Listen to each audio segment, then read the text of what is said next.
We all know the apprentices who trained under Darth Sidious, but what if things took a different path along the way? Part lore and part my own what-if theories, this transmission is going to look at those who were almost chosen by the Dark Lord, and key moments that could have changed the course of the entire galaxy. The rule of two stipulates that there are only ever two Sith at a time, a master who holds the power and an apprentice who wants it. It's understood that the apprentice will one day challenge the master. Only one walks away from the challenge alive, ensuring that only the strongest, most powerful Sith are allowed to carry on the legacy. There are plenty of instances where these rules are bent, but Palpatine decides he's going to do things his own way. He'd acquire, train, test, control, use, discard, and replace those who studied under him. Many years before the Clone Wars breaks out, Sidious had cultivated a relationship with Mother Talzin, the leader of the Night Sisters on Dathomir. Sidious manipulates the powerful witch by promising to make her his right hand. He would instead take her infant son, a Zabrak called Maul, who would be forged into a weapon of the Sith. This betrayal creates a lifelong vendetta on Talzin's part against Sidious. Talzin would have been a good ally given her unique abilities. As powerful as Sidious was, Talzin was one who came close to rivaling him and did so in a way that he could not fully grasp. She was also politically insulated, so nothing would disturb Sidious's larger plans. But she was an established queen, used to being a leader. Taking a child who could be molded to fit Sidious's desires, more than a free-thinking independent woman, made sense for the kind of guy Sidious is. If Sidious had taken Talzin instead of Maul, it would have changed the very shape of what the Sith were and moved up Sidious's plans, as less would have been done in the shadows. The Sith and Night Sisters would have to merge for there to be one leader over them. This would have led to a more straightforward fight with the Jedi, even if Sidious was able to keep the mask of Palpatine up during the Clone Wars. The Jedi would be battling Night Sisters as well as the Separatists. This doesn't sound like such a bad thing if the goal is to eliminate the Order. The problem would come from Talzin and Sidious butting heads. Talzin may agree to be the right hand of the Sith Lord for a time, but seeing her children put in harm's way while Sidious played politician would grate on her as much as taking orders from someone that she believed was her equal at best. Just like the new Sith Wars, too many darkside users vying to be in control would destroy their efforts from the inside. Now we're going to jump into Legends to get the story of Komari Vosa. Vosa was a Padawan of Dooku's who falls to the dark side. She ends up leading a cult called the Bando Gora, which I'll do an entire transmission on because they are very unique. Vosa was unstable and vicious. She made enough waves in the galaxy to divert Sidious's attention away from the larger plans of dominating the galaxy. Sidious has Dooku, Darth Tyrannus, create something called the Hunt, a contest that would send the best hunters and hired guns after Vosa. The one who succeeds would be chosen as the template for the clone army.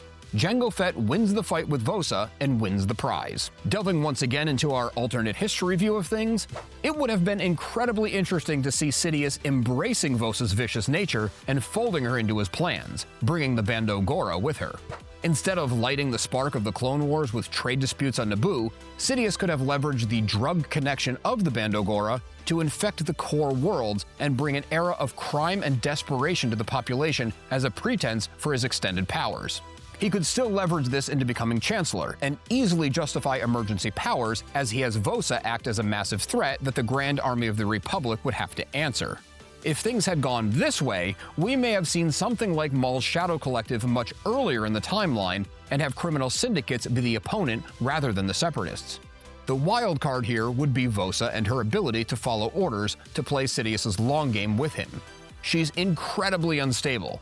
That may play into Sidious's plans since he had no problem discarding his pupils when their purpose was served. He could just aim the chaos and let it spread. If you're getting value or entertainment out of any of my transmissions, it would mean a lot if you would join the Remnant and subscribe. Jumping back into canon, we can look at another pupil of Dooku's, Asajj Ventress. Ventress also has connections to Talzin since she is a Night Sister herself. She was actually trained as a Jedi before her time under Dooku, meaning that she has ties to the Night Sisters, Sith, and Jedi. When Sidious became concerned about her growing power, he was of course well aware of Ventress before he ordered her death, but she was serving a purpose and Sidious was okay with her as a tool, but not as a potential rival. Given Ventress's past connections and varied trainings, it would have been very interesting to see Sidious cast Dooku aside and take Ventress on as his own apprentice. This could have even worked if Sidious uses his Palpatine face to give her similar treatment the way he groomed Anakin Skywalker. Ventress, much like Anakin, needed to feel cared for, seen, and a sense of belonging. Ventress is very motivated by revenge, but I think handled correctly, she would serve Sidious.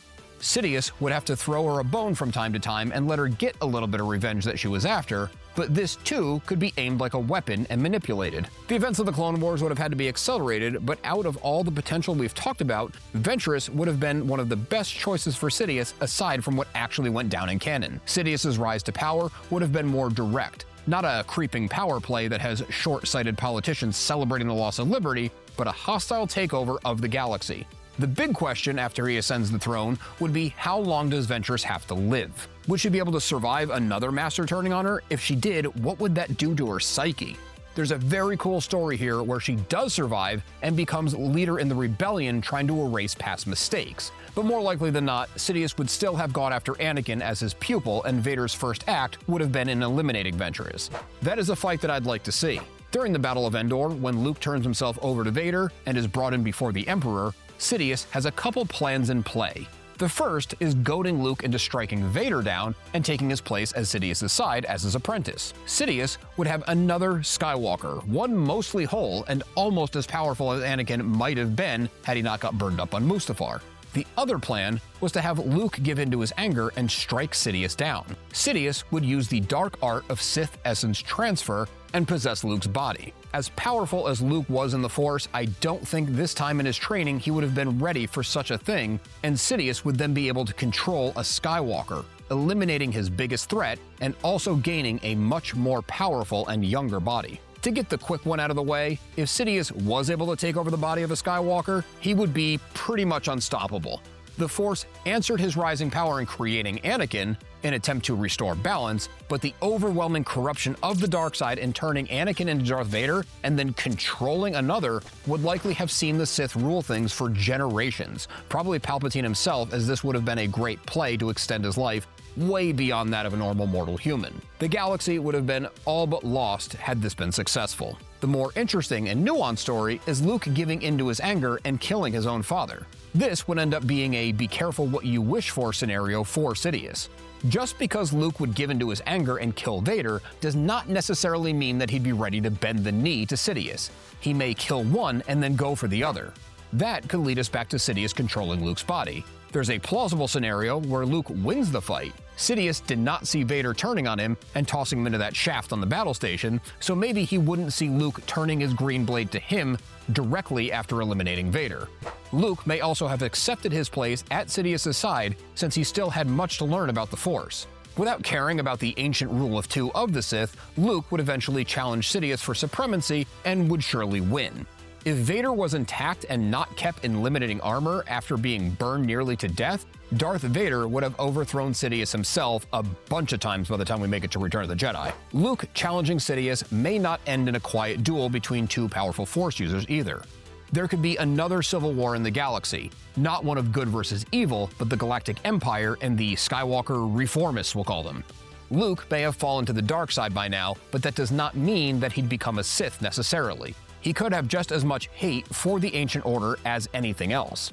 The dark side is a force of nature. The Sith is a man-made construct that serves it.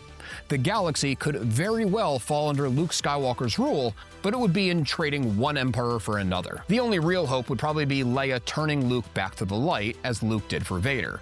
Without Obi-Wan or Yoda around, I wonder if this would have been possible since Leia had no one that we know of to turn to for training. Ahsoka was probably still kicking around, which could be a very cool way to go, with Ahsoka training Leia as her father trained her.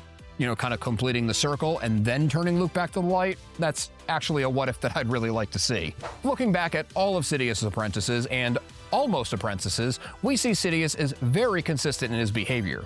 He chooses those that he can control. He cuts out future problems directly and always has one waiting in the wings. Dooku from Maul, Anakin from Dooku, Luke from Anakin, Rey from Ben Solo. Sidious was never a real mentor. He was a puppet master. Each apprentice, chosen or not, was simply a stepping stone to some larger part of his plan. The rule of two stated one master and one apprentice with a line of succession. That was never part of Sidious's plan. Check out this transmission next for more analytical Star Wars lore, and let me know in the comments if you like this what-if scenario kind of game and if I should expand on them further.